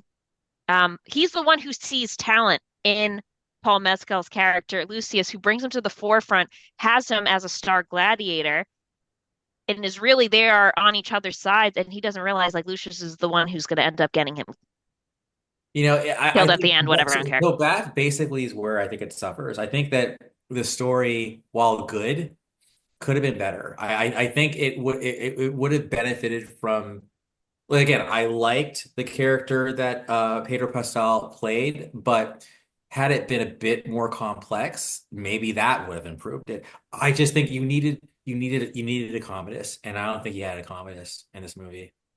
No, but also, did you want to emulate that exact same story again? No, not the exact same story, but something with stakes as high. I felt like this dude, poor Denzel, I love you to death, man. But Denzel, you felt more like your regular MCU villain versus Thanos. If that makes sense. Kevin probably understands that. Yeah. Like your regular MCU villain is only there for one movie, and it's like, okay, cool, next. But Thanos is like he's like or even Killmonger. Yes, he's in one movie, but there's something about Killmonger that Keeps was on coming back. bigger, Like so yeah, I think that was the issue. The villain, the motivation, it just wasn't as and the bar was set high. The bar was set high by Gladiator. Was Okay, the set last thing I very said, high. talking in circles. It didn't shit the bed. That's all I'm saying. It was good, but it could have been better. But I'm not sure how, but Now, fun fact about Gladiator, I don't know if you guys know this, but Gladiator is one of the few films that won Best Picture that was released at the beginning of a calendar year. It came out in like March or some between February, March, or April of I think 2000, and it won Best Picture. They released this time in November when like a lot of the big time movies that are considered Oscar worthy are. So I think it's just fascinating to note that in this is general. yeah. This is not going to win any awards. Sorry. I don't it may be nominated for things, but I don't think it's gonna win. What Like about like special effects. cinematography and stuff? Yes, Yeah. Yeah. Look correct. at the battle scenes are pretty amazing. That I'll Yeah, agree. how could you not? I mean, maybe not for an acting standpoint. I mean, I wouldn't be surprised if Paul Mescal is nominated. Honestly, I think he did a Really? good job. Yeah, Okay. I think he will be nominated. Um, I don't think he'll win. I'll be shocked. No, he won't win. But, I thought he did a very good job. I don't know him that well. He's this Irish actor who, as far as I'm concerned, hasn't done roles like this before. And I mean, the protagonist, he's with Denzel Washington. I mean, that's the biggest name here. Also, I'm curious, Andrew, my brother did point this out. He's like, why does he not sound like he's actually in Rome? Everyone else sounded like Because he's Denzel. Like I feel like I think Denzel's the kind of actor. He has not auditioned for a movie, he said, I think in like 20 years. Like Yeah. so he has so much power, he can do whatever he in wants. Hollywood.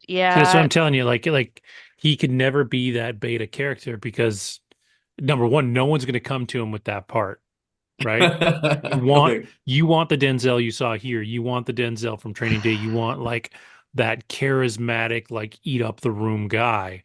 And so you either, have a part that fits that, or you write a part that you want that fits Denzel like, in, right? Like, and so it'd be really hard to ever see him do something different because yeah. nobody kind of really wants him to. And yeah, I think he thinks he's too good to do that at this point. I don't know if he thinks he's too good or he's just that's just not him. Like I don't know that he's consciously out there being like, I need to be the baddest dude on the screen. I think it's more like he literally just goes out there and is like, I'm just the baddest dude on the screen. Like there's a difference between like, I don't think it's I don't think it's ego for the sake of ego. I think that is just Who a he is. belief that he holds. I think that's just him. But I also Okay. think he's right. Like when he shows up, he eats up the screen. Like He has to be the who loudest guy in the room. nobody he's This not like kid. The Rock, right? Like when you put The Rock Yes. in a movie and The Rock talks about how great The Rock is and this is going to be the Yeah. greatest movie ever made and blah blah blah. You put Denzel in a movie, he doesn't have to say anything. You show his face on screen, you're done, you know what you're getting. And so You see I him in more of the promos than Paul. Like hmm he's the one. hmm He's the face of the damn promotions. well, because It's nobody's just, heard of Paul Mescal, really. You True. put Pedro Even Pascal in the Pedro, you trailers. see Pedro in more in the trailers than Yeah, Paul. exactly. You put the people that are yeah. putting the butts in the seats, and Pedro's a big deal right now. So you Yeah, put he's in a lot of Pedro in stuff there, and between Dune. Oh, yeah, I Yeah. love that both Pedro and I forgot his name already, but like they're both in Fantastic Four together. And hmm Pedro was that's crazy. And actually that character, like he does some foul-ish to Pedro in the movie, and then they're literally in the same family in the Marvel movie. I love it. Wait, Joe Quinn? Joe yeah, Quinn. Joe Quinn is the Human Torch, and Pedro is Mr. Fantastic, and in the movie Um, coming out next year. yeah, Interesting. Uh-huh. I thought that, yeah. yeah. That'll be a good Joe one. Quinn So played Bastard well, because and that to me is also like I can probably like because he was so good in Stranger Things.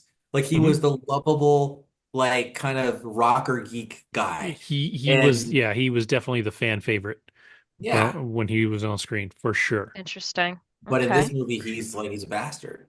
Yeah, So you don't like him in this film, and you certainly don't like his brother. it's probably even worse.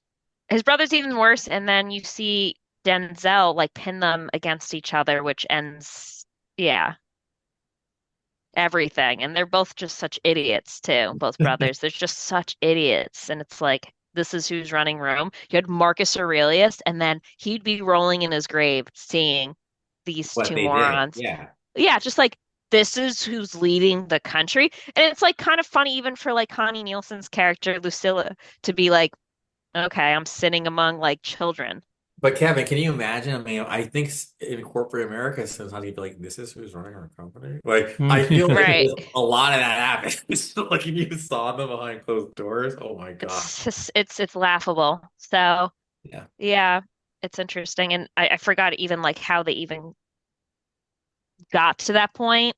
Like yeah. how were they the new heirs to the throne, these two brothers? I mean, yeah, I mean, granted, Lucius was supposedly missing and dead. Like that was the rumor. He died, right? Yeah. So, but yeah, it was good. I'm not gonna lie, Andrew. The first like 10 minutes, I fell asleep. Oh, really? Yeah. That's funny. So we both had similar situations. Yeah, no, I loved it. I And mean, the first 10 I was minutes, like closing the my battle, eyes. they were fighting. How did you fall asleep during the battle? Okay, so after the battle, there was like a lot of talking, and then my brother looks over and he's like, "You good?" And I was like, nodding off. I was like, yeah, tell me when there's a fighting Okay, so scene. basically they're under the boat and like it's kind of like, like yeah, they're being transported to Rome and everything. It was just very, yeah, there was like 5 minutes I was nodding off. And then they started fighting. I was like, all right, this is the good stuff. And then I got back into it. But yeah, it's very similar. Like I said, it's a very similar cadence to the first film with like some changes. And like, I'm sorry, Andrew, I don't like Denzel after watching this film. I don't like him at all. I just see him as more of like a one-dimensional actor now. I know it's a horrible thing to say, but Yeah, no, I mean, I think it's the role, like I said, the role did not knock my socks off. So right.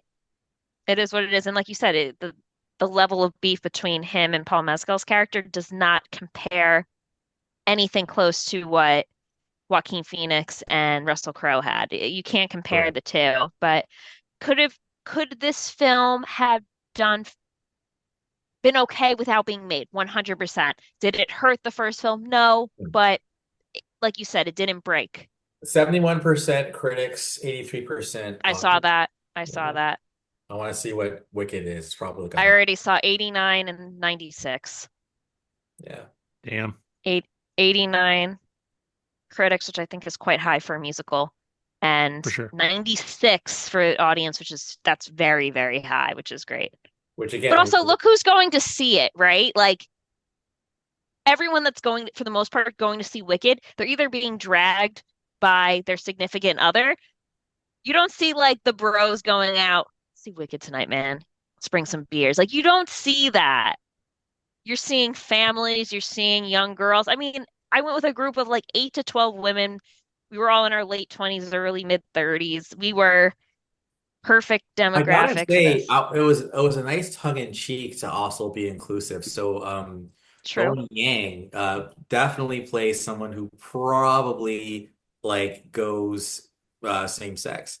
Sure. So when like the hunky guy or whatever starts dancing and he's like, "Oh, I'll do anything for you." Like there's definitely a moment where it's like, "Oh yeah, there's some like, you know." There's some Yep. inclusive rainbow shit going on here. So I just forgot to mention that that's probably a big audience as well, I imagine. Um, 100%. yeah. So Anyway, very so yeah, different audience than Gladiator 2. yeah. Gladiator 2 is nowhere near as good as Wicked. And that's me saying that as someone who's not a musical fan in general. Yes. Agreed. All right, Do cool. you have something Well, to smile about? uh, sort of. Okay, so I watched Smile too. My oldest son, I watched the first one with him not too long ago. And and so we decided to rent the or to I actually bought it with the original Smile because you buy Smile 2 for $25. It's only $5 more to buy the first one with it. So I Sure. was like, fuck it, I might as well just own Why both not? of them, right? Um, so we watched it last night. And for one thing, I feel like it was overhyped. I really want people that saw the first one now. I know Jen, I've talked to her about it a little bit on the group chat, and she liked this one more. I felt like this one was bloated. It felt like it was a little less um just tight. Like the first one felt almost like an indie film. Like it had a very focused story. It was very tight. You knew everything that was happening.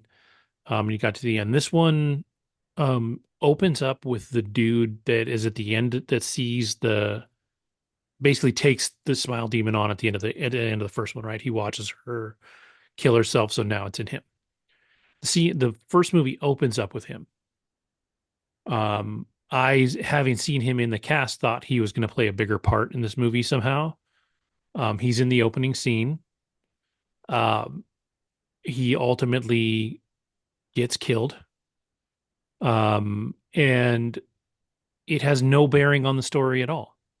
He gets hit by a car. There's an implication that our main character, played by Naomi Scott, was in a car accident. So, like, it sort of implies maybe she was in the car accident that killed him. Nope, not related at all, even though they put that in there. So that's like 10, so this is a 2 hour horror movie, which is rare. Usually horror movies really stick to, especially horror movies like this, the jump scary type of, they stick to 90 minutes, give or take, right?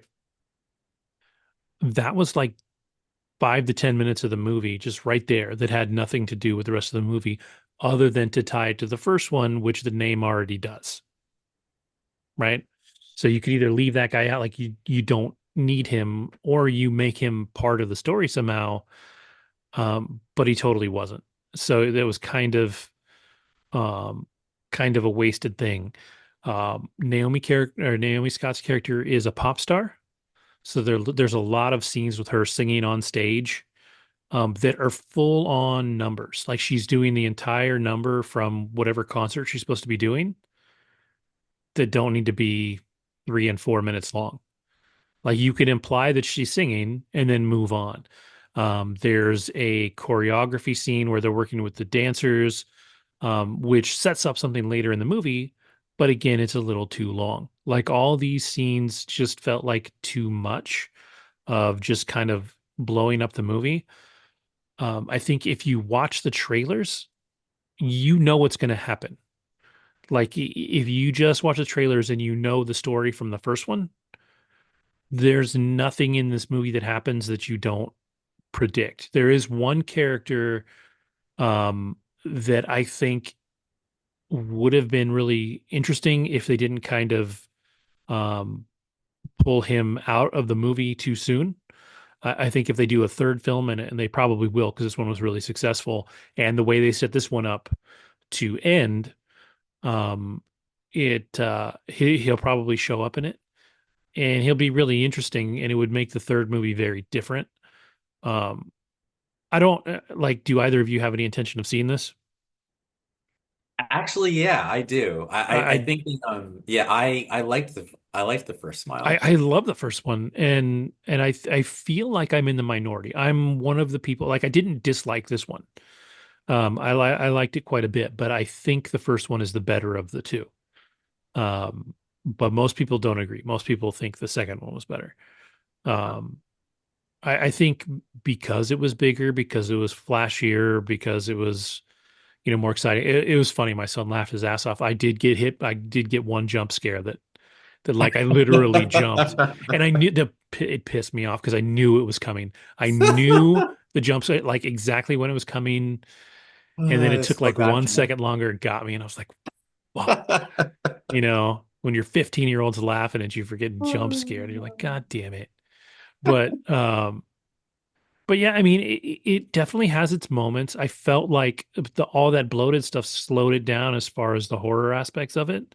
Mhm. Um, but I'll ask you this, Andrew, if you knowing that the character is a pop star, knowing everything you know about it, where would you think this one ends, knowing um what you know about the first film?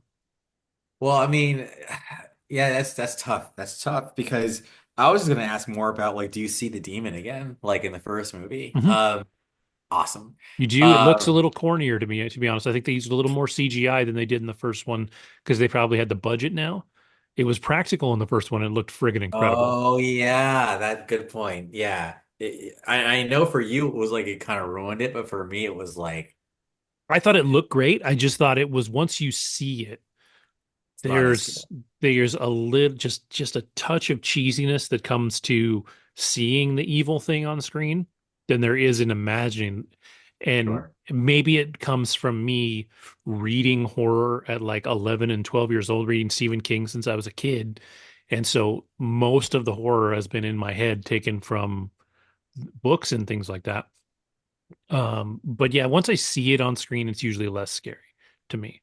Yeah, I think that trying to project like how it ends, like I guess for me, what I just found intriguing about it is if it's a smile demon and you're a pop star and you're in front of a bunch of smiling faces all the time, like that to me is that's the part that I'm just like I'm like, whoa, like how do you even like navigate that? So I'm guessing because there's going to be a sequel, like now I just consider all these main characters expendable. Like we're just Oh, for going to sure. know yeah, For we're just sure. gonna know them for this movie and then they're gonna die. So maybe yeah, I don't even know. Like, yeah, I hate to sound unimaginative, but like she dies, but I don't know if it's like an interview, another concert, like I don't know. But like it's like I just feel like in her profession, that's multiple transmissions or transmission opportunities, if you Yeah. will. Yeah. So what bothered me about the beginning is when you take the guy from the last one and then you just kill him kind of unceremoniously and then just jump ahead to the next film. There's no story tying the smile Yeah. demon to this girl. Now, they do show how it gets to her, but it doesn't show how it gets to, whoever Person that gets it to passed it to her. her. Right. Yeah. Um, and you, I wonder if I'm wrong about that. I need to watch the opening scene again now that I think about it. There is a character in there that maybe I'm wrong about. Patient zero. Yeah, you know what? You know what? I'll have to rewatch. I might be wrong. Um, which would make me a little happier. It would make the opening scene a little more make it matter a little Purposeful. more. Yeah. I might actually have to look that up, but I hope I'm actually wrong and that it does tie into the rest of the film. Yeah. Because that would be nice. I still Now think I feel the selfish though as well. I feel like if you want to, I'll you can spoil me. It's cool, because I feel like for the sake of the podcast, just say some more. It's been out for a while now. yeah, okay. Come on. So well, the opening scene you have the dude from the last one. He was the cop that was her friend and whatever. He's trying. I think his goal, and he doesn't outright say it, but his goal is to find a bad person to kill himself in front of. So at least if he passes on the smile demon, it's going to be to somebody that kind of deserves to die, right? So he goes to like this Russian drug house and he tries um, to pass it on, but somebody shows up, they start shooting guns at each other, and the person that he wants to transfer to dies. I just remembered there was a dude there that was like in a corner, like he was there to buy, like he wasn't a bad guy. He was just there to buy, and he was a little spun out weird. Now, why the demon would transfer to him, I'm not sure because he doesn't actually see the main or see the guy die specifically. Because what happens is the guy runs out of the house because more Russian mobsters show up. He goes running out of the house, runs into the street, and gets hit by a car. And so that's why, like, if I didn't remember just at the last second that kind of stoner dude being there, it wouldn't tie together. He just gets killed.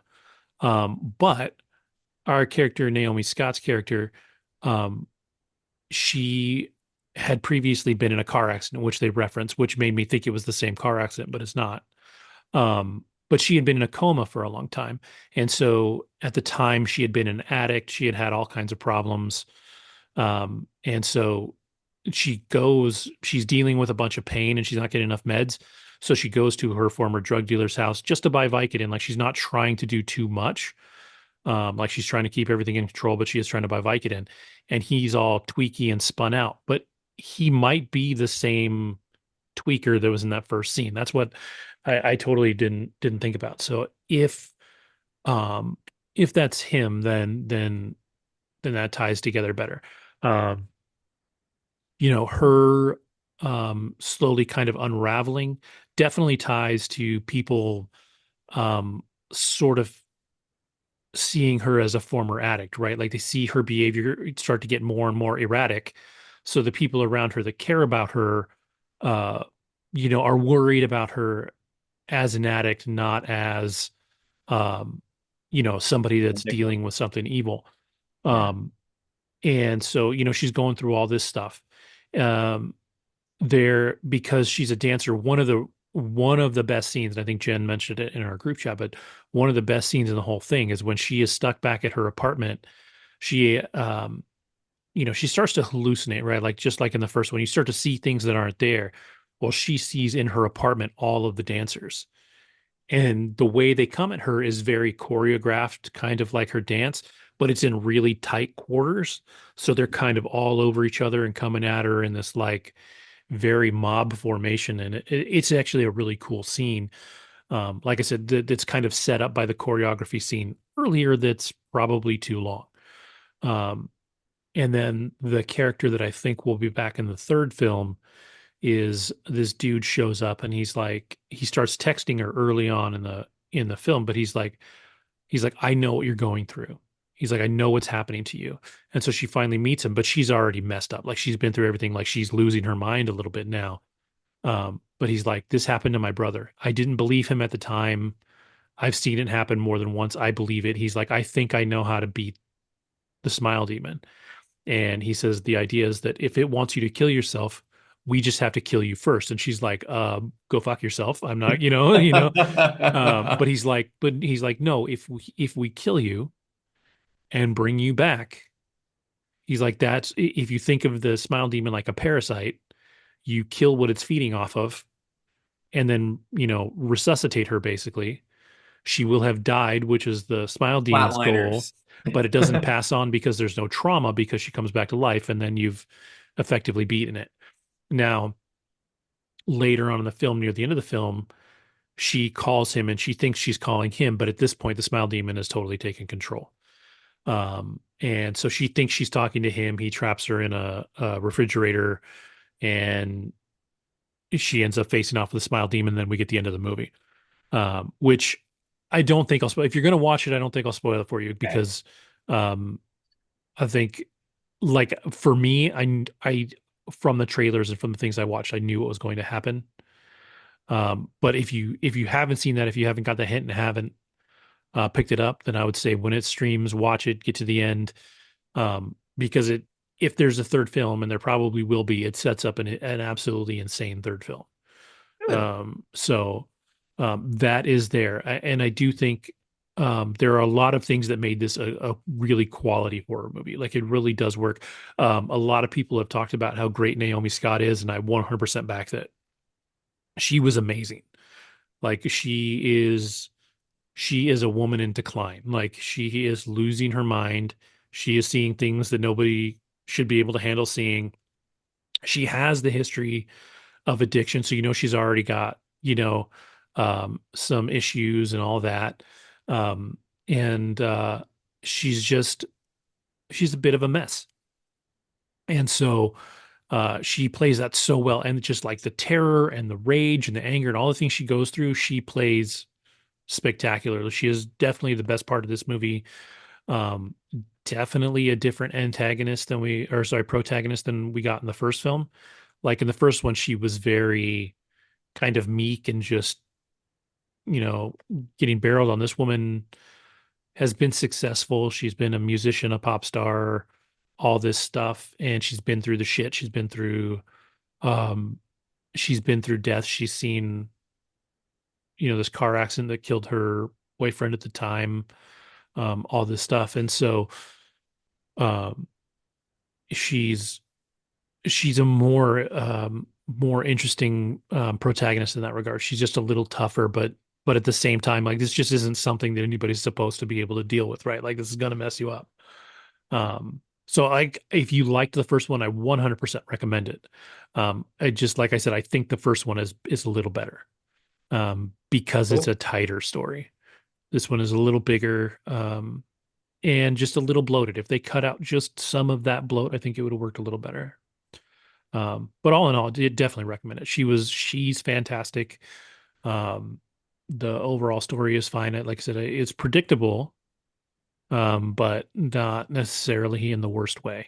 This episode reminded me of like, I get nostalgic and this is lame, but it's reminded me of the summer of 2022 when we were doing shows where it would only maybe be two or three topics, but each topic took like a half hour at least, and that was one of these shows, I feel like. So Yeah, yeah. This is something that I think, even though I didn't see either one of them, I think you guys having seen it, and then especially having Salony on with Wicked, there's enough of a discussion around it. I think it makes it a good show. And I think, especially with Wicked, even though I hadn't seen this version of it, I still had knowledge of it, so I could contribute at least a little bit, and at least try to guide the conversation a little bit. So that's cool. But yeah, I don't know what's coming out next week. If anything, on the streaming services, I feel like there's something. I may get into a few Christmas movies before next week. Um, I'm curious to see when Red One hits uh,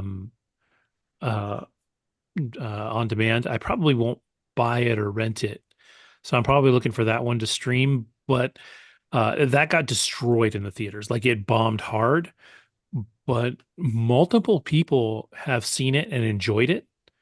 Um, I think both Pete and Jen loved it. If you look at Rotten Tomatoes, it's one of the biggest skews I've ever seen. It's like a 30% from the critics, but like an 80% from the audience. Like audiences actually loved this movie. So I don't know what the difference there is between what the critics saw and what the audience saw, other than like critics don't understand Christmas movies, I guess. I don't like you have to understand that a Christmas movie is never about like, well, not never, but isn't about like an emotional journey that's going to change your friggin' life, especially not if it stars The Rock and Chris Evans, right? Like this is going to be a fun kind of silly Christmas movie, and that's Right. okay. I think last year I watched the one with Eddie Murphy that was okay. Like it wasn't Eddie's best work, but it was fine. Like it was an okay Christmas movie. Um, but I am genuinely curious about Red One. I'm hoping it's streaming somewhere by Christmas because I do want to watch that one. Um, but this coming week, yeah, I don't know what's coming out. I'll have to keep an eye out and see what's out there. Um, really quick, Andrew, has everybody seen Training Day? I No. mean, I saw it way back in the Uh-huh. day, So way back in Antoine 2001. Yeah. Fuqua is the director of that, right? Like Yes, he, yes. I think of him as a really good director. Me and my kids found a film on Amazon Prime that very much suggests otherwise. Well, first of all, I think he might have lost because I think Black Hawk Down, I think was his last big hit. I want to say. Let me make Wasn't sure. that before Training Day? No, I was after. Well, actually, know it now. I want to triple check. Hold on. You might be right, actually. Hold on a second. Black Hawk, and that actually might have been Ridley Scott. Now that I think about it, Black Hawk Down two. Oh, that was 2001. Same year. So that means that was Ridley Scott. Let me look up Antoine Fuqua for a second. He's done. Hold on. Come on. Equalizer. Okay, so he's been doing the Equalizer films, Oh, so he's just married to Denzel Washington. basically. Yeah. Oh, he's doing Michael, which is the new Michael Jackson biopic coming out in 2025 next year. Uh Replacement Killers 98. So that was That's one of before. my favorite friggin' films ever. I All absolutely right. love The Replacement Killers.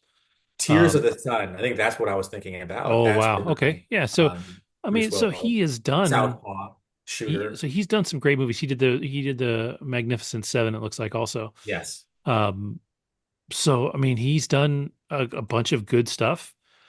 This movie that me and my kids found, it's called Infinite. It stars I see it, uh 2001. no 2016 or 17. Or 21, 2021. Sorry, 20, my there you bad. go, 2021. Yeah. Um, yeah, it's a garbage film. Mark I'm Wahlberg. actually kind of enjoying it, but it is not good. It's not good. It's a silly, weird action flick where a small set of people in the world remember their past lives through eternities, and they call themselves the Infinite. So they always remember basically The everything that's happened to them over centuries. Like I don't remember this film coming out. the tomato meter says 17% 17%, critics yes, and yeah. 34% audience. Which is Yeah, exactly why me and my kids watched it because we love to watch bad movies. But even one of my kids was like, he's like, I don't really want to watch this anymore. And I was like, oh, I was like, I do. So I will probably finish it, but it's not good. But yeah, that's okay. Well, that's all I got. So we'll figure out. There's going to be something to watch this week for sure. I know there's a new show on MGM Plus that I'm going to watch. I can't remember the name of it off the top of my head, but it's sort of a post-apocalyptic kind of show. Because I just finished From on MGM Plus, which is friggin' amazing. It's been really great, and I feel like there's one other new show. I tried to start The Agency on Showtime Paramount Plus, which is Michael Fassbender as a CIA agent. I think I was too tired. I couldn't get into it. It started kind of slow. So I'm gonna have to go back and try that one again. But all right, so we'll be back next week. So yeah, to anybody watching, anybody listening, thank you. Have a great week, and we'll see you next time.